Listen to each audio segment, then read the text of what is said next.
है कि बहुत फायदा आपको मिलेगा साथियों। देखिए बिहार की अगर बात करते हैं, बिहार की राजधानी क्या है, तो बिहार की राजधानी साथियों पटना है। बिहार की राजधानी क्या है, बिहार की राजधानी पटना है। बिहार दिवस कब मनाया जाता है साथियों, ये आपको मालूम होना चाहिए। देखिए बिहार दिवस की अगर बात करते हैं, ये 22 मार्च को मनाया जाता है। बाद देखिए बिहार का उच्च न्यायालय कहां पर है साथियों, फटाफट एक बार कमेंट करके बताएंगे। तो बिहार की राजधानी पटना में ही बिहार उच्च न्यायालय है, ये आप लोग ध्यान रखेंगे, बिहार का उच्च न्यायालय है। इसलिए जिनका आंसर यहां पर ऑप्शन नंबर ए है, तो बिल्कुल करेक्ट है। अगला सवाल आपकी स्क्रीन पर देखिए, बिहार की राजकीय भाषा की अगर बात करते हैं तो यहां पर साथियों हिंदी और उर्दू बोली जाती है। तो कुल मिला के इसलिए आंसर आपका जो जाएगा इन चारों ऑप्शन में से जो आपका बिल्कुल सही ऑप्शन होगा वो ऑप्शन नंबर ए होगा। अगला सवाल देखिए, बिहार का राजकीय वृक्ष क्या है। देखिए सुपर फास्ट ये क्लास है, ठीक है ना, बहुत तेजी के साथ आपके सामने से क्वेश्चंस गुजरेंगे और आपको साथियों जवाब देते जाना है, क्योंकि समय आपके पास बहुत कम है। इसलिए जो कंटेंट यहां पर लिया है वो परीक्षा वाला कंटेंट ही लिया है, बाकी इधर उधर का साथियों कुछ नहीं लिया है। टू द पॉइंट हम लोग यहां पर बात कर रहे हैं। देखिए बिहार के राजकीय वृक्ष की अगर बात करें तो पीपल बिहार का राजकीय वृक्ष है। उसके बाद देखिए बिहार का राजकीय पुष्प क्या है साथियों, तो गेंदे की अगर बात करें, गेंदा ये साथियों बिहार का राजकीय पुष्प है। आंसर आपका भी हो जाता है। बिहार का राजकीय पशु की अगर बात करते हैं तो बैल की अगर बात करें, बैल साथियों बिहार का राजकीय पशु है। आंसर आपका जाएगा ऑप्शन नंबर बी के साथ। अगला सवाल देखिए, बिहार का राजकीय पक्षी की अगर बात करते हैं साथियों, तो बिहार का राजकीय पक्षी गौरैया है। क्या है साथियों, गौरैया है। आंसर आपका जो जाएगा वो ऑप्शन नंबर डी हो जाता है। अगला सवाल देखिए, बिहार के प्रमंडल हैं, तो साथियों बिहार के कितने प्रमंडल हैं, मैं कहूंगा 9 प्रमंडल हैं। कितने प्रमंडल हैं बिहार के, 9 प्रमंडल हैं। आंसर आपका जाएगा सी के साथ। अगला सवाल देखिए कि बिहार के जिले साथियों कितने हैं, यानी कि बिहार के जिलों की संख्या कितनी है, तो मैं कहूंगा 38 है साथियों, ठीक है ना, कितनी है, 38 है। आंसर आपका जाएगा डी के साथ। अगला सवाल देखिए, बिहार का अनुमंडल साथियों कितने हैं, तो अनुमंडल की अगर बात करें 101 है बिहार के अनुमंडल। देखिए क्वेश्चन साथियों सारे के सारे क्वेश्चन आपसे एग्जाम के लिहाज से साथियों बहुत इंपॉर्टेंट है, तो आप लोग बहुत ध्यान से देखिएगा इन सभी सवालों को। बिहार में विश्वविद्यालयों की संख्या कितनी है, तो बिहार में साथियों 21 विश्वविद्यालय हैं। कितने विश्वविद्यालय हैं साथियों, 21 विश्वविद्यालय हैं, जिनका भी आंसर यहां पर है ऑप्शन नंबर ए के साथ, तो बिल्कुल करेक्ट है। अगला सवाल देखिए, बिहार में सबसे ज्यादा जनसंख्या वाला जिला कौन सा, आपसे पूछा जा रहा है। बेगूसराय, दरभंगा, पटना या साथियों मधुबनी। साथियों जिन लोगों ने भी अभी तक इस वीडियो को लाइक नहीं किया है, तो आप सभी लोगों से रिक्वेस्ट करता हूं कि अगर आप इस प्रकार की साथियों क्लासेस चाहते हैं तो इस वीडियो को एक बार लाइक कर दीजिए। और जो लोग साथियों चैनल पर नए हैं तो चैनल को साथियों जरूर सब्सक्राइब कर लीजिए, क्योंकि मेरा मानना है कि अपनी परीक्षा तक अगर आपको जो भी साथियों क्लास दी जाए टारगेट सिलेक्शन के माध्यम से, अगर आप वो देख लेते हैं अपनी परीक्षा तक, तो मेरा मानना है कि एग्जाम आपका 100% साथियों क्रैक हो जाएगा, ठीक है ना। तो चैनल को सब्सक्राइब करके बेल आइकन पर क्लिक कर लीजिए और वीडियो को साथियों लाइक कर दीजिए। यहां पर अगर बात करते हैं, बिहार की राजधानी पटना जो है ना, यहीं की जनसंख्या साथियों सर्वाधिक जनसंख्या है, सबसे ज्यादा जनसंख्या है। तो जो लोग भी यहां पर ऑप्शन नंबर सी के साथ हैं तो बिल्कुल करेक्ट है। उसके बाद देखिए, बिहार में सबसे कम जनसंख्या वाला जिला कौन सा है, यानी कि सबसे अधिक जनसंख्या वाला जिला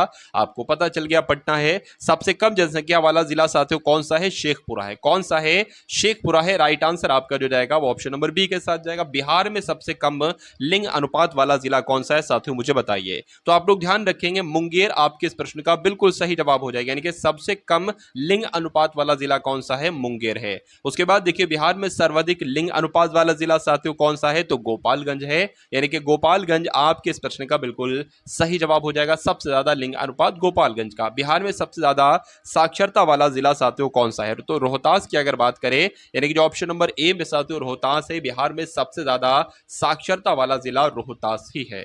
उसके बाद देखिए, अगला सवाल है कि बिहार में सबसे कम साक्षरता वाला जिला कौन सा है, फटाफट बताइए। देखिए सबसे कम साक्षरता तो पूर्णिया की है। कहां की है साथियों, पूर्णिया की है। इसलिए सही जवाब आपका जो जाएगा वो ऑप्शन नंबर बी के साथ जाएगा। भाई बहुत बढ़िया, वेरी गुड क्लास। उसके बाद देखिए, बिहार में सर्वाधिक वर्षा वाला जिला कौन सा है, मुझे बताइए साथियों। देखिए मैं आपका एक चीज सेट कर रहा हूं, यानी कि पूरा मॉक टेस्ट साथियों सेट कर रहा हूं, जैसे कि आपके एग्जाम में क्या क्या आता है, जैसे कि बिहार जीके आता है, जीके आता है, हिंदी आता है, ठीक है ना, फिजिक्स केमिस्ट्री करके आता है, तो साथियों मैथ आता है। जो जो सब्जेक्ट आपके एग्जाम में आते हैं, ठीक उतने उतने क्वेश्चन उस सब्जेक्ट के मैं साथियों एक पूरा मॉडल पेपर आपके लिए बनाने वाला हूं। लगभग परीक्षा से पहले मैं आपको 10 मॉडल पेपर साथियों देने को हूं इसी वीडियो के माध्यम से, जिसके एक वीडियो में वो सभी क्वेश्चंस होंगे, ठीक है ना। तो ऐसे 10 मॉडल पेपर की क्लासेस मैं आपको देने वाला हूं। तो मेरा मानना है कि अगर उन पूरे 10 मॉडल पेपर में पूरा निचोड़ होगा। मेरा मानना है कि अगर सही तरीके से आप वो 10 के 10 मॉडल पेपर एक तरीके से रट लेते हैं, उनको घोल कर पी जाते हैं, तो मेरा मानना है कि कम से कम आपका फाइनल लिस्ट में नाम आ जाएगा, आपका कट ऑफ के अंदर साथियों नाम आ जाएगा, आपको कोई दिक्कत कोई परेशानी महसूस नहीं होगी। तो साथियों चैनल को एक तरीके से सब्सक्राइब कर लीजिए, बेल आइकन पर क्लिक कर लीजिए, और साथियों व्हाट्सएप ग्रुप है उसको भी आप लोग ज्वाइन जरूर कर लीजिए, ठीक है ना। टेलीग्राम ग्रुप भी उसको भी ज्वाइन कर लीजिए, क्योंकि वीडियो जब डालूंगा मैं तो साथियों उस ग्रुप में भी वो वीडियो मैं डाल दिया करूंगा। अब यहां पर अगर बात करें साथियों बिहार में सर्वाधिक वर्षा वाला जिला कौन सा है, तो साथियों किशनगंगा में सबसे ज्यादा वर्षा होती है, ये आप लोग ध्यान रखेंगे। और अगर बात करते हैं सबसे कम वर्षा वाला जिला कौन सा है, तो औरंगाबाद की अगर बात करें, औरंगाबाद में साथियों सबसे कम वर्षा होती है। तो कुल मिला के जिनका आंसर यहां पर ऑप्शन नंबर बी है, तो बिल्कुल करेक्ट है। अब उसके बाद देखिए साथियों अगला सवाल आपकी स्क्रीन पर है, आपसे पूछा जा रहा है कि बिहार में सबसे ठंडा जिला कौन सा है। तो गया जिला जो है बिहार का ना, ये साथियों सबसे ठंडा जिला है, ये आप लोग ध्यान रखेंगे। उसके बाद देखिए बिहार में सबसे बड़ा नगर कौन सा है, तो सबसे बड़ा नगर की अगर बात करें तो पटना ही है साथियों, जनसंख्या के हिसाब से भी है, ठीक है ना। उसके बाद देखिए अगला सवाल है कि मूल रूप से बिहार शब्द का अर्थ क्या है, बताइए। तो यहां पर अगर बात करते हैं साथियों बौद्ध मठ है इसका मतलब, बिहार का जो एक तरीके से मतलब है, इसका मतलब है बौद्ध मठ, ठीक है ना, यानी कि बौद्धों का मठ। तो जिन लोगों का भी आंसर यहां पर जो लोग भी ऑप्शन नंबर ए के साथ हैं, तो बिल्कुल करेक्ट है। उसके बाद देखिए बिहार में नमक सत्याग्रह है साथियों, ये कब शुरू किया गया, फटाफट कमेंट करके आप लोग बता दीजिए। तो आप लोग ध्यान रखेंगे 15 अप्रैल 1930 को बिहार में नमक सत्याग्रह साथियों शुरू किया गया था। राइट आंसर आपका जाएगा ऑप्शन नंबर सी के साथ। अगला सवाल देखिए कि बिहार का पृथक प्रांत के रूप में गठन की मांग प्रस्तुत की गई, कब की गई साथियों, 1906 में की गई, यानी कि राइट आंसर आपका जो जाएगा वो ऑप्शन नंबर बी के साथ जाएगा, बिहार का पृथक प्रांत के रूप में, ठीक है ना। इसके गठन की मांग जो की गई थी वो 1906 में की गई थी। बिहार का मुगल साम्राज्य के प्रांत के रूप में गठन साथियों कब हुआ, तो ये काम कब हुआ, ये 1580 में काम हुआ, क्या, ठीक है ना। बिहार का मुगल साम्राज्य के प्रांत के रूप में जो गठन हुआ 1580 में हुआ, ये आपको मालूम होना चाहिए। अगला सवाल देखिए साथियों कि बिहार विधानसभा में वर्तमान में कितने सदस्य हैं, तो वर्तमान समय में कितने सदस्य हैं, 243 सदस्य हैं बिहार विधानसभा में। उसके बाद देखिए अगला सवाल है कि बिहार से लोकसभा के लिए कितने सदस्य चुने जाते हैं, तो साथियों 40 सदस्य चुने जाते हैं, बिहार से लोकसभा के लिए 40 सदस्य चुने जाते हैं। साथियों क्लास में ही आप इन सभी क्वेश्चंस को अपने मनोमस्तिष्क में स्टोर कर लीजिए, ठीक है ना। जो साथियों मैं आपको पढ़ा रहा हूं अगर आपको पहले से पता है तो बहुत अच्छी बात है, आपका रिवीजन होता रहेगा। लेकिन अगर आप उनके बारे में नहीं जानते, आपके लिए नए क्वेश्चन है कुछ, तो साथियों उन क्वेश्चंस को आप तैयार कर लेंगे अपनी परीक्षा से पहले पहले। चलिए, तो पटना उच्च न्यायालय की स्थापना साथियों कब हुई थी मुझे बताइए, तो आप लोग ध्यान रखेंगे 1916 में ही पटना हाईकोर्ट की स्थापना की गई थी। चलिए, उसके बाद देखिए साथियों अगला सवाल आपकी स्क्रीन पर है और आपसे पूछा जा रहा है कि बिहार में राज्यसभा की कितनी सीटें हैं, तो बिहार में राज्यसभा की कितनी सीटें हैं साथियों, 16 सीटें हैं। कितनी सीटें हैं, 16 सीटें हैं, राइट आंसर आपका डी के साथ जाएगा। झारखंड बिहार से कब पृथक हुआ मुझे बताइए, तो 15 नवंबर 2000 को झारखंड ये बिहार राज्य से साथियों अलग हुआ था, आंसर आपका ऑप्शन नंबर ए हो जाता है। बिहार और ओडिशा का विभाजन साथियों कब हुआ, तो 1936 में बिहार और ओडिशा का विभाजन हुआ, ये आप लोग साथियों ध्यान रखेंगे। अगला सवाल देखिए बिहार सोशलिस्ट पार्टी के संस्थापक कौन थे, तो इनका नाम जयप्रकाश नारायण था और बिहार सोशलिस्ट पार्टी के संस्थापक जयप्रकाश नारायण ही थे। बिहार के प्रमुख समाचार पत्र यानी कि बिहारी के संपादक कौन थे, क्वेश्चन आपसे बहुत पूछा जाता है, तो बाबू, आप लोग ध्यान रखेंगे बाबू प्रसाद, बाबू गोपाल नहीं साथियों, ठीक है ना, बाबू महेश्वर प्रसाद आपका बिल्कुल सही जवाब होगा। यानी कि जो बिहारी समाचार पत्र इसके संपादक कौन थे साथियों, बाबू महेश्वर प्रसाद थे। उसके बाद देखिए अगला सवाल है साथियों आपसे पूछा जा रहा है कि बिहार में किस स्थान पर भारतीय राष्ट्रीय कांग्रेस का 1922 का अधिवेशन हुआ था, तो गया में साथियों 1922 का अधिवेशन हुआ था भारतीय राष्ट्रीय कांग्रेस का। उसके बाद देखिए बिहार में किसान सभा की स्थापना किन के द्वारा की गई थी मुझे बताइए, तो साथियों सहजानंद सरस्वती के द्वारा ही बिहार में किसान सभा की स्थापना की गई थी, आंसर आपका ए के साथ जाएगा। अगला सवाल आपकी स्क्रीन पर देखिए कि बिहार प्रांतीय किसान सभा का गठन साथियों कब किया गया, तो मार्च 1929 में बिहार प्रांतीय किसान सभा का गठन किया गया, ये आप लोग ध्यान रखेंगे। उसके बाद देखिए अगला सवाल है कि बिहार बंगाल से कब पृथक हुआ, तो 1912 की अगर बात करते हैं साथियों, ये बिहार बंगाल से साथियों अलग हुआ था 1912 में। उसके बाद देखिए अगला सवाल है कि 1857 की क्रांति के बिहार के नेता साथियों कौन थे, तो बिहार से जो नेतृत्व किया था 1857 की क्रांति का वो कुंवर सिंह ने किया था। किसने किया था साथियों, वो कुंवर सिंह सिंह ने किया था, इसलिए सही जवाब आपका बी के साथ जाएगा। पटना को प्रांतीय राजधानी बनाया था, किसके द्वारा साथियों पटना को प्रांतीय राजधानी बनाया गया था? तो शेर शाह सूरी के द्वारा ही पटना को प्रांतीय राजधानी बनाया गया था। जिनका आंसर, जो लोग भी यहां पर ऑप्शन नंबर ए के साथ हैं, तो उन सभी का आंसर बिल्कुल करेक्ट हो जाता है। बिहार में सर्वाधिक लोकप्रिय सुल्तान कौन थे, मुझे बताइए। तो बिहार में जो सबसे ज्यादा लोकप्रिय सुल्तान थे साथियों, वो शेरशाह सूरी ही थे। इसलिए जो लोग भी यहां पर हैं ऑप्शन नंबर ए के साथ, तो उन सभी का आंसर बिल्कुल करेक्ट हो जाता है भाई। बहुत बढ़िया, वेरी गुड क्लास। अगला सवाल आपके स्क्रीन पर है कि नालंदा विश्वविद्यालय का वैभव किसके हाथों नष्ट हुआ था, यहां पर आपको बताना है, ठीक है ना। तो साथियों बख्तियार खिलजी आपके इस क्वेश्चन का बिल्कुल सही जवाब हो जाएगा। उसके बाद देखिए अगला सवाल है कि किस काल में बिहार की राजनीतिक शक्ति, शैक्षिक, सांस्कृतिक गरिमा खंडित हुई थी, मुझे बताइए। तो यहां पर अगर बात करते हैं साथियों मध्यकाल, आपके इस प्रश्न का बिल्कुल सही जवाब हो जाता है। अगला सवाल देखिए कि किस मुगल शासक ने सबसे पहले बिहार को अपने साम्राज्य में मिलाया था। तो आपका राइट आंसर साथियों यहां पर क्या हो सकता है, अकबर आपके इस प्रश्न का बिल्कुल सही जवाब हो जाएगा, क्योंकि अकबर ने ही सबसे पहले बिहार को अपने साम्राज्य में मिलाया था। उसके बाद देखिए पाटलिपुत्र के साथियों संस्थापक कौन थे, ये क्वेश्चन आपसे बहुत पूछा जाता है। तो उद्दीन आ जाए तो उद्दीन लगा देना, उद्दीन आ जाए उद्दीन लगा देना साथियों, क्योंकि पाटलिपुत्र के संस्थापक यही थे। उसके बाद देखिए अगला सवाल है कि पाटलिपुत्र में जो चंद्रगुप्त का महल है ये किसका बना था साथियों, बताइए। तो ये किसका बना था, ये तो लकड़ी का बना था। किसका, ये साथियों लकड़ी का बना था, ये आपको मालूम होना चाहिए। राइट आंसर जिनका ऑप्शन नंबर सी है, तो बिल्कुल करेक्ट भाई, बहुत बढ़िया, वेरी गुड क्लास। उसके बाद देखिए पाटलिपुत्र में इनमें से किस शासक ने सबसे पहले अपनी राजधानी बनाई थी। तो अगर बात करते हैं साथियों सबसे पहले जो अपनी राजधानी बनाई थी वो किसने बनाई थी, तो चंद्रगुप्त मौर्य ने बनाई थी। तो कुल मिला के राइट आंसर आपका ए हो जाता है। उसके बाद देखिए बिहार में 1857 की क्रांति के नेता कुंवर सिंह का देहांत कब हुआ था। तो 9 मई 1858 को साथियों इनका देहांत हुआ था। सही जवाब आपका सी के साथ जाएगा। उसके बाद देखिए बिरसा मुंडा का कार्यक्षेत्र कौन सा है, मुझे बताइए। चलिए तो यहां पर अगर बात करते हैं साथियों रांची इनका कार्य क्षेत्र है। बिरसा मुंडा का जो कार्य क्षेत्र है साथियों वो रांची है। अगला सवाल देखिए स्वामी सहज आनंद का संबंध था साथियों, किससे संबंध था इनका, तो बिहार के जनजातीय आंदोलन के साथ संबंध था, नहीं साथियों। बिहार के मजदूर आंदोलनों से भी इनका संबंध नहीं था, बिहार के किसान आंदोलन के साथ इनका संबंध था। तो कुल मिला के आपका राइट आंसर जो जाएगा वो ऑप्शन नंबर सी के साथ जाएगा, और जिनका आंसर यहां पर ऑप्शन नंबर सी है तो बिल्कुल करेक्ट है।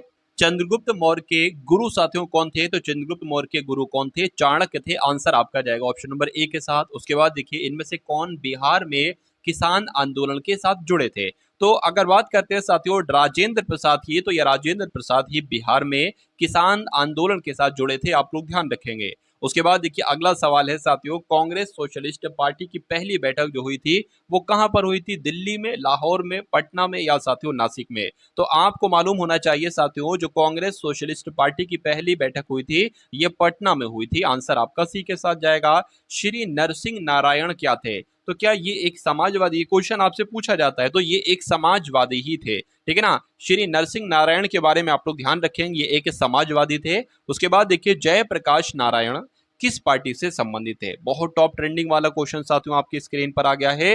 तो जयप्रकाश नारायण साथियों ये समाजवादी पार्टी से संबंधित है। राइट आंसर आपका जो जाएगा वो ऑप्शन नंबर सी के साथ जाएगा। उसके बाद देखिए कि रामचंद्र शर्मा किस गांव के थे, मुझे बताइए। तो रामचंद्र शर्मा की अगर बात करते हैं तो अमराहा गांव के थे। किस गांव के थे साथियों, अमराहा गांव के थे। उसके बाद देखिए जगत नारायण लाल को किस जेल में भेजा गया था, तो इनको साथियों बांकीपुर जेल में भेजा गया था। कौन सी जेल में भेजा गया था, जगत नारायण लाल को साथियों बांकीपुर जेल में भेजा गया था। उसके बाद देखिए अगला सवाल आपकी स्क्रीन पर है कि बिहार केसरी से किसे संबोधित किया जाता है, मुझे बताइए। बहुत शानदार क्वेश्चन है आपकी स्क्रीन पर। आपकी स्क्रीन पर साथियों जो क्वेश्चन है बिहार केसरी से किसे संबोधित किया जाता है, तो आपका राइट आंसर क्या होगा, अनुग्रह नारायण सिंह को नहीं, कर्पूरी ठाकुर को नहीं, डॉक्टर श्री कृष्ण सिंह जी को, तो बिल्कुल सही, यानी कि आंसर आपका जो जाएगा वो ऑप्शन नंबर सी हो जाता है। अब उसके बाद देखिए अगला सवाल आपके स्क्रीन पर है साथियों, देखिए और मुझे बताइए कि सही जवाब आपका क्या होगा, बताइए। पूछा जा रहा है साथियों आपसे, क्या पूछा जा रहा है कि बिहार का शोक निम्नलिखित में से किसे कहा जाता है, यहां पर साथियों आपको बताना है, बताइए क्या हो सकता है आपका राइट आंसर। तो अगर आपका आंसर साथियों ऑप्शन नंबर बी है, यानी कि कोसी नदी को बिहार का शोक कहा जाता है, तो आपका आंसर बिल्कुल करेक्ट है। अगला सवाल है साथियों कि आम की वो प्रजाति जो केवल बिहार में ही उपजाई जाती है उस प्रजाति का नाम क्या है, दशहरी आम, जर्दालू आम, लंगड़ा आम या साथियों सफेदा आम। तो जिनका आंसर जो लोग भी यहाँ पर साथियों ऑप्शन नंबर डी के साथ है, यानी कि वो आम की प्रजाति वो है जो सिर्फ बिहार में उपजाई जाती है, उसका प्रजाति का नाम है सफेदा आम। उसके बाद देखिए बिहार में बहने वाली नदियों में किसका उद्गम अमरकंटक में है, मुझे बताइए। क्वेश्चन बहुत आपसे पूछा जाता है, तो आप लोग ध्यान रखेंगे। सोन नदी आपके इस प्रश्न का बिल्कुल करेक्ट आंसर हो जाता है। अब उसके बाद देखिए अगला सवाल आपकी स्क्रीन पर है। चलिए, संपूर्ण बिहार राज्य स्थित है मैदानी क्षेत्र में, लाल क्षेत्र में या पठारी क्षेत्र में, बताइए। तो आपको मालूम होना चाहिए साथियों मैदानी क्षेत्र में स्थित है, यानी कि जो संपूर्ण बिहार स्थित है यह मैदानी क्षेत्र में स्थित है। सही जवाब आपका जाएगा ऑप्शन नंबर ए के साथ। अगला सवाल आपकी स्क्रीन पर है कि बिहार में तेल शोधक कारखाना कहां पर है। तो बिहार का तेल शोधक कारखाना है, क्या ये पटना में है या आरा में है या बरौनी में है या साथियों बाढ़ में है। तो मैं कहूंगा ये कहां पर है, ये तो साथियों बरौनी में है। कहां पर है, ये बरौनी में है, इसलिए सही जवाब आपका अगर है साथियों ऑप्शन नंबर सी तो बिल्कुल करेक्ट है। उसके बाद देखिए अगला सवाल है कि बिहार की कौन सी नदी पर बहुउद्देशीय परियोजना का निर्माण किया जाता है। तो यहां पर अगर बात करें साथियों कोसी नदी, आप लोग ध्यान रखेंगे, क्यों, क्योंकि कोसी नदी पर बहुउद्देशीय परियोजना का निर्माण किया जाता है। चलिए, किस फसल के उत्पादन में बिहार देश में अग्रणी यानी कि पहले नंबर पर साथियों यहां पर बात की जा रही है। देखिए अगर साथियों बात करें ना बिहार पुलिस एग्जाम, जो आपका बिहार पुलिस कांस्टेबल का जो एग्जाम है, इसमें साथियों अब एक सबसे बड़ा फायदा आपको ये मिल रहा है कि इसमें अब पहले वाले जो एग्जाम हुआ था आपका साथियों जो कुछ महीने पहले हुआ था साथियों, फिर वो एग्जाम कैंसिल हो गया, तो उसमें बच्चा बहुत ज्यादा एक्टिव था, लेकिन इस बार बच्चा बहुत अधिक एक्टिव नहीं है, क्योंकि हो सकता है उसके सामने कुछ मजबूरियां आ गई हो, तो हजारों हजार के हिसाब से बच्चे पढ़ाई नहीं कर पा रहे हैं। कुछ ही बच्चे साथियों स्टडी कर रहे हैं। तो मेरा मानना है कि आप क्या करेंगे साथियों, आप के लिए सिलेक्शन पाना साथियों इस बार थोड़ा आसान हो जाएगा, क्योंकि वैकेंसी भी ठीक ठाक है, 21,000 वैकेंसी है। इसमें से आपको एक अपनी सीट लेना है साथियों। मेरा मानना है कि थोड़ी अगर आप मेहनत कर लेंगे, थोड़ी मेहनत कर लेंगे साथियों, ठीक है ना, तो आपका सिलेक्शन बहुत आराम से हो जाएगा। बिहार जीके की रही बात साथियों, बिहार जीके के लिए मैं आपको और कुछ क्लासेस दे दूंगा, और मेरा मानना है कि उसमें से देखिए मैक्सिमम क्वेश्चंस तो आपके यहीं से आ जाएंगे, लेकिन अगर कुछ कसर रह गई तो मैं उन क्लासेस को भी आपको अवेलेबल करा दूंगा, इसी चैनल पर डाल दूंगा साथियों, उनको आप लोग देख लीजिएगा और बिहार जीके आपकी तैयार हो जाएगी। उसके अलावा अगर बात करते हैं साथियों हिंदी की, अगर बात करें तो मेनली हिंदी का ही मैं टीचर हूं, तो हिंदी आपको साथियों ऐसी पढ़ा दूंगा जब मैं पूरे मॉक टेस्ट लाऊंगा ना आपके सामने, जैसे उसमें हर सब्जेक्ट होगा, हिंदी भी होगा, बिहार जीके भी होगा, केमिस्ट्री बायो सब कुछ होगा, मैथ भी होगा, सब कुछ होगा कुल मिला के। तो साथियों वो जो मॉक टेस्ट मैं आपके लिए लाऊंगा, फुल मॉक टेस्ट जिसको कहते हैं साथियों, उसको जब आप देखेंगे ना तो आप तीन मॉक टेस्ट देखकर साथियों आपकी तैयारी मजबूत हो जाएगी, और कुल मिला के मैं आपको साथियों 10 मॉक टेस्ट देने की सोच रहा हूं, ठीक है ना। तो इस वीडियो में आप लोग बता दीजिएगा साथियों कि मॉक टेस्ट आपको चाहिए है कि वो 10 मॉक टेस्ट आपको चाहिए है, ठीक है ना, बता देंगे साथियों एक बार आप लोग कमेंट करके। चलिए, किस फसल के उत्पादन में बिहार साथियों पहले नंबर पर है। तो मखान आपके इस प्रश्न का बिल्कुल सही जवाब हो जाएगा। मखाने कहते हैं भाई, ठीक है, मखान भी कहते हैं। तो यहां पर बिहार का अगर बात करें, मखान की अगर बात करें, मखान के अनुसार, ठीक है ना, बिहार में साथियों मखान का सबसे ज्यादा उत्पादन किया जाता है इस फसल का, ये आप लोग ध्यान रखेंगे। उसके बाद देखिए अगला सवाल है कि बिहार में डालमिया नगर किसके लिए प्रसिद्ध है, बताइए। तो ये तो चमड़े के लिए जाना जाता है, क्या ये चमड़े के लिए जाना जाता है साथियों। राइट आंसर आपका ऑप्शन नंबर सी हो जाता है। चलिए, उसके बाद देखिए अगला सवाल है कि बिहार में कोयले का अनुमानित भंडार कितना है। तो लगभग साथियों 16 करोड़ टन जो है ये बिहार में कोयला है, ये आप लोग ध्यान रखेंगे। अगला सवाल देखिए साथियों कि पूर्वी मध्य रेलवे क्षेत्र का मुख्यालय कहां पर है। तो इसका मुख्यालय कहां पर है साथियों, हाजीपुर में इसका मुख्यालय है। कहां पर इसका मुख्यालय है, हाजीपुर में इसका मुख्यालय है। उसके बाद देखिए अगला सवाल है कि बिहार में केले का उत्पादन प्रसिद्ध क्षेत्र है, यानी कि सबसे ज्यादा केले का उत्पादन कहां पर किया जाता है। तो हाजीपुर में ही साथियों, ठीक है ना, केले का उत्पादन एक तरीके से किया जाता है, ये प्रसिद्ध क्षेत्र है बिहार के लिए।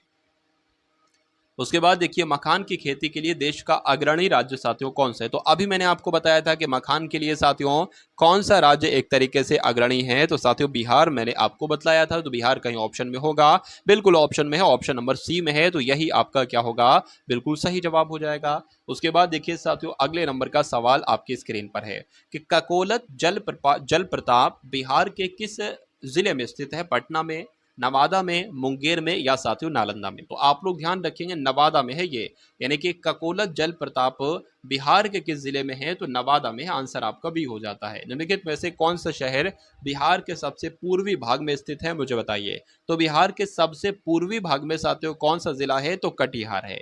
क्या आपका राइट आंसर होगा कटिहार, यानी कि ऑप्शन नंबर सी आपका बिल्कुल करेक्ट आंसर हो जाता है। उसके बाद देखिए निम्नलिखित झीलों में से कौन सी बिहार में स्थित है, मुझे बताइए। तो आप लोग साथियों यहाँ पर ध्यान रखेंगे, क्या आपका सही जवाब होगा अनुपम झील की। जब हम साथियों बात करते हैं तो अनुपम झील साथियों बिहार में स्थित है, ये आप लोग ध्यान रखेंगे। राइट आंसर अगर आपका भी ऑप्शन नंबर बी तो बिल्कुल करेक्ट है।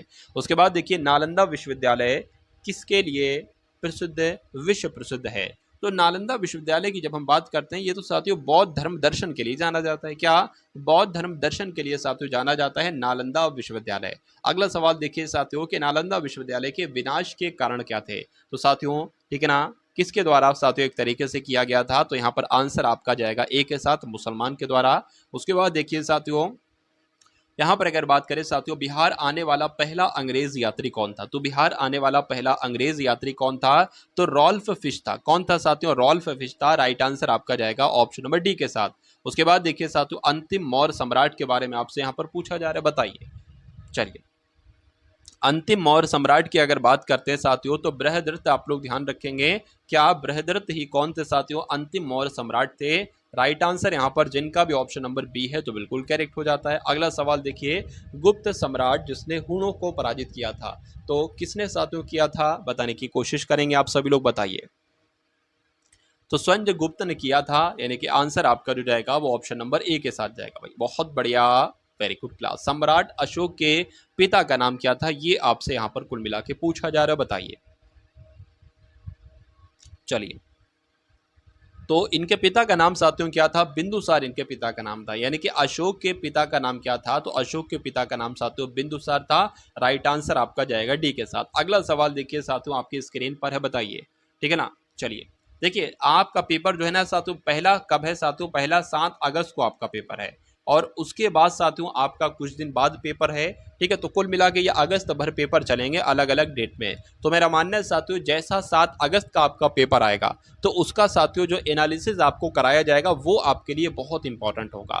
ठीक है ना, क्योंकि साथियों जिस टाइप के 7 अगस्त को क्वेश्चंस पूछे जाएंगे, जहां जहां से ज्यादातर क्वेश्चंस पूछे जाएंगे, ठीक है, अगली शिफ्ट में भी साथियों वहीं वहीं से ज्यादातर क्वेश्चंस पूछे जाएंगे, ऐसी साथियों उम्मीद की जाती है। और ऐसा ही होता है। अगर आप कोई भी एग्जाम देख लो साथियों, जो शुरू की शिफ्ट में साथियों एग्जाम का लेवल है, जिस टाइप के क्वेश्चंस पूछे जा रहे हैं, तो अगली शिफ्ट में भी लगभग लगभग वही उसी टाइप के क्वेश्चंस पूछे जाते हैं। और कई सारे तो क्वेश्चन ऐसे होते हैं जो बिल्कुल रिपीट हो जाते हैं, यानी कि पहली शिफ्ट में आए, अगले दिन भी वही क्वेश्चन आ गए, कुछ क्वेश्चन 2-3 क्वेश्चन। तो साथियों वो 7 अगस्त का जो पेपर होगा उसको मैं आपको साथियों सॉल्व करवाऊंगा।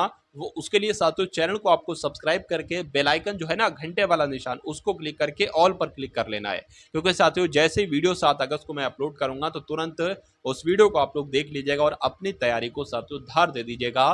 देख लीजिएगा कि किस टाइप के क्वेश्चन आपसे पूछे जा रहे हैं। चलिए तो कुल मिला के साथियों 7 अगस्त से पहले जो क्लासेस आपको दी जाएं उनको तो आपको साथियों जरूर देखना होगा। अशोक के शिलालेखों में जो प्रयुक्त भाषा है वो पाली भाषा है। कौन सी भाषा है साथियों, पाली भाषा है। राइट आंसर आपका ए के साथ जाएगा। वह स्रोत जिसमें पाटलिपुत्र के प्रशासन का वर्ण उपलब्ध है वो क्या है साथियों, मुझे बताइए। तो वो क्या है, वो साथियों इंडिका है। ठीक है ना, क्या है, इंडिका है, यानी कि वो स्रोत, यानी कि वो स्रोत इंडिका है जिसमें पाटलिपुत्र के प्रशासन का वर्ण मिलता है, तो इंडिका में मिलता है। अजात शत्रु के वंश का नाम साथियों क्या है, मुझे बताइए। तो अजात शत्रु के वंश का नाम साथियों क्या है, हर्यक वंश है। इसलिए सही जवाब आपका जो जाना चाहिए वो ऑप्शन नंबर ए के साथ जाना चाहिए। उसके बाद देखिए अगला सवाल है अजात शत्रु किस राज्य को पराजित नहीं कर सका, अवंती राज्य को, वज्जित वैशाली राज्य को, या साथियों कौशल राज्य को। तो आपको मालूम होना चाहिए अजात शत्रु अवंती राज्य को पराजित नहीं कर सका। सही जवाब आपका जो जाएगा वो किस ऑप्शन के साथ जाएगा साथियों, वो ऑप्शन नंबर ए के साथ जाएगा। और जिनका भी यहाँ पर ऑप्शन नंबर ए है तो बिल्कुल करेक्ट है।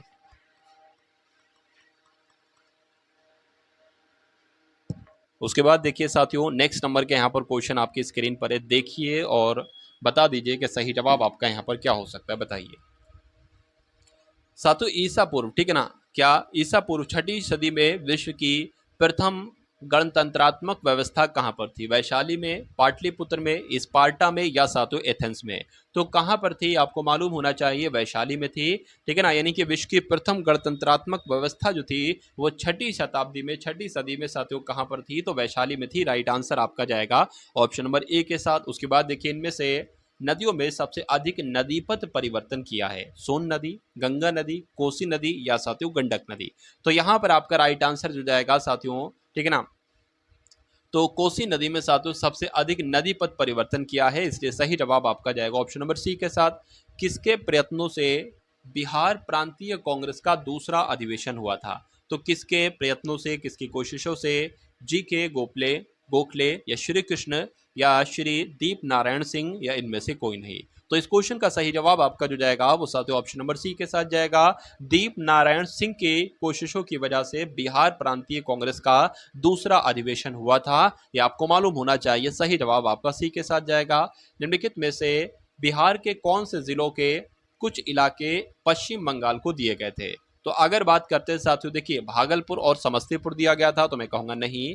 पूर्णिया और मानभूम दिया गया था, या जमशेदपुर दिया गया था, या राजगीर दिया गया? नहीं साथियों। आप लोग यहाँ पर ध्यान रखें कि बिहार के जो पूर्णिया जिला है, उसके अलावा जो मानभूम जिला है, ठीक है ना, इसके कुछ इलाके पश्चिम बंगाल को दिए गए थे, इसलिए सही जवाब आपका जो जाएगा वो ऑप्शन नंबर बी के साथ जाएगा। उसके बाद देखिए स्वतंत्रता पहले, यानी कि स्वतंत्रता पूर्व बिहार में, स्वतंत्रता से पहले बिहार में ऐसे कह सकते हैं, यहाँ पर बड़े जमींदारों की राजनीतिक शक्ति बचाने का माध्यम क्या था? तो क्या था साथियों? राज्य संसाधनों को, संस्कृति को, आर्थिक स्थिति को या सामाजिक स्थिति को? तो आप लोगों को मालूम होना चाहिए साथियों, स्वतंत्रता पूर्व बिहार में बड़े जमींदारों की राजनीतिक शक्ति बचाने का माध्यम क्या था? तो आर्थिक स्थिति था। ये आप लोग साथियों ध्यान रखेंगे। चलिए उसके बाद देखिए साथियों नेक्स्ट नंबर का क्वेश्चन आपकी स्क्रीन पर है और आपसे पूछा जा रहा है कि बलदेव सहाय ने महाअधिवक्ता के पद से त्याग पत्र कब दिया था? 1942 में, 1943 में, 1913 में या साथियों 1911 में? तो 1942 में दिया था। सही जवाब आपका ए के साथ जाएगा। कांग्रेस सोशलिस्ट पार्टी की पहली बैठक साथियों, ठीक है ना, पटना में हुई थी, लेकिन पूछा आपसे ये जा रहा है कि कब हुई थी? तो 1934 में हुई थी। ये क्वेश्चन आपसे पूछा जा सकता है कि कांग्रेस सोशलिस्ट पार्टी की पहली बैठक कहां पर हुई थी? तो पटना में हुई थी। उसके बाद देखिए साथियों कि मुजफ्फरपुर में किंग्सफोर्ड की हत्या का प्रयास कब किया गया था? तो साथियों कब किया गया था? 1908 में किया गया था, ये आपको मालूम होना चाहिए। ये बहुत इंपॉर्टेंट क्वेश्चन है साथियों। उसके बाद देखिए पटना कलम अथवा पटना शैली का अंतिम चित्रकार किसे माना जाता है, मुझे बताइए। तो किसे माना जाता है? इनका नाम है ईश्वरी प्रसाद है और इनको साथियों पटना कलम या पटना शैली का अंतिम चित्रकार माना जाता है। उसके बाद देखिए बिस्मिल्लाह खान साथियों किससे संबंधित हैं? तो ये तो शहनाई वादक हैं। बिस्मिल्लाह खान की अगर बात करते हैं, ये साथियों शहनाई वादक हैं, इसलिए सही जवाब आपका जाएगा ऑप्शन नंबर डी के साथ। अगला सवाल देखिए, गोपाल सिंह नेपाली ने निम्नलिखित में से किस पत्रिका का संपादन नहीं किया था? ये आपको बताना है। देखिए सुधा, अगर बात करते हैं गोपाल सिंह नेपाली की, अगर बात करते हैं, इन्होंने साथियों कौन से पत्रिका का संपादन नहीं किया था? सुधा पत्रिका का किया था, ठीक है ना। उसके अलावा प्रभात का भी किया था, दी मुरली का भी किया था, लेकिन हंस का नहीं किया था साथियों। तो यही आपका बिल्कुल सही जवाब हो जाता ऑप्शन नंबर बी। उसके बाद देखिए अगले नंबर का सवाल आपके स्क्रीन पर है, महाकवि विद्यापति किस युग के कवि हैं? तो क्या ये आधुनिक काल के कवि हैं? क्या ये प्रागैतिहासिक काल के कवि हैं? क्या ये मध्य काल के कवि हैं? क्या ये प्राचीन काल के कवि हैं साथियों? तो ये आपको ध्यान रखना है, ये मध्य काल के कवि हैं, जिनका नाम है विद्यापति। महाकवि विद्यापति ये मध्य काल के कवि माने जाते हैं। उसके बाद देखिए साथियों दिनकर जी अपनी किस रचना से राष्ट्रकवि रूप में प्रतिष्ठित हुए? तो रामधारी सिंह दिनकर की अगर बात करते हैं तो ये साथियों अपनी रचना, इनकी रचना है कि रेणुका, तो इस रचना से राष्ट्रकवि के रूप में साथियों प्रतिष्ठित हुए। तो जो लोग भी यहाँ पर साथियों ऑप्शन नंबर डी के साथ हैं, तो उन सभी का आंसर बिल्कुल करेक्ट हो जाता है। चलिए उसके बाद देखिए साथियों जयप्रकाश नारायण किस पार्टी से थे? ये मुझे बताना है। यहाँ पर अगर बात करते हैं साथियों सोशलिस्ट पार्टी से थे जयप्रकाश नारायण, ये आपको मालूम होना चाहिए, इसलिए सही जवाब जिनका भी है ऑप्शन नंबर सी के साथ, तो बिल्कुल करेक्ट हो जाता है भाई। बहुत बढ़िया, वेरी गुड क्लास। उसके बाद देखिए डॉक्टर राजेंद्र प्रसाद कहाँ के रहने वाले थे? मध्य प्रदेश के, बिहार के, उत्तर प्रदेश के? तो ये इस क्वेश्चन की अगर बात करें, ये क्वेश्चन आपके लिए साथियों होमवर्क के लिए हो गया। कमेंट सेक्शन में आपको 100वें नंबर का सही जवाब बताना है, क्या हो सकता है साथियों। यहाँ पर अगर बात करते हैं कि इंपॉर्टेंट अनाउंसमेंट है, एक क्लास आपकी साथियों शुरू की जा रही है, लगभग आज से ही शुरू की जा रही है, ठीक है ना। उसमें साथियों रात्रि 10 बजे, क्या ठीक है, 10 बजे साथियों वो क्लास होती है, रोज रात 10 बजे आपकी अब वो क्लास होगी। उसमें साथियों जीके के कितने क्वेश्चन मैं कराता हूं, जीके के साथियों 100 टॉप लेवल के क्वेश्चंस मैं आपको कराता हूं। तो अभी साथियों जितने भी दिन आपके बचे हैं एग्जाम में, जितने भी साथियों समय आपका बचा है, तो वो जीके के 100 क्वेश्चन डेली वाली क्लास आप लोग ले लेंगे। मेरा मानना है कि बहुत ज्यादा क्वेश्चन आपको उन्हीं क्लासेस से देखने को मिलेंगे। तो अभी भी साथियों शायद एक क्लास पढ़ी है, क्योंकि मैंने शायद कल से शुरू की थी वो क्लास, तो उस क्लास को देख लीजिए और आज वाली क्लास को भी देख लेंगे, और आज के बाद जितनी क्लास होंगी साथियों उनको भी आप लोग साथियों जरूर देख लेंगे। ठीक है ना। उसके अलावा साथियों रात्रि 8 बजे एक क्लास होती है, उसमें शुरू में लगभग 35-40 क्वेश्चन हिंदी के होते हैं। तो आप शुरू के 40 से 45 क्वेश्चन हिंदी के देख लेंगे, और उसके बाद साथियों वही लगभग 40 क्वेश्चन जीके के भी होते हैं। उसके बाद मैथ रीजनिंग होती है, तो वो अगर आप लोग देखना चाहें तो वो क्लास भी आप लोग साथियों देख सकते हैं। तो कुल मिला के साथियों इस वीडियो को लाइक कीजिएगा, वीडियो को शेयर कीजिएगा अपने मित्रों के साथ। अगर आप अपने 2 से 3 मित्रों के साथ शेयर कर देते हैं तो मुझे बहुत अच्छा लगेगा, या किसी एक ग्रुप में साथियों शेयर कर देंगे तो मुझे बहुत अच्छा लगेगा। तो मिलते हैं हम सभी लोग आने वाली वीडियो में। जय हिंद साथियों।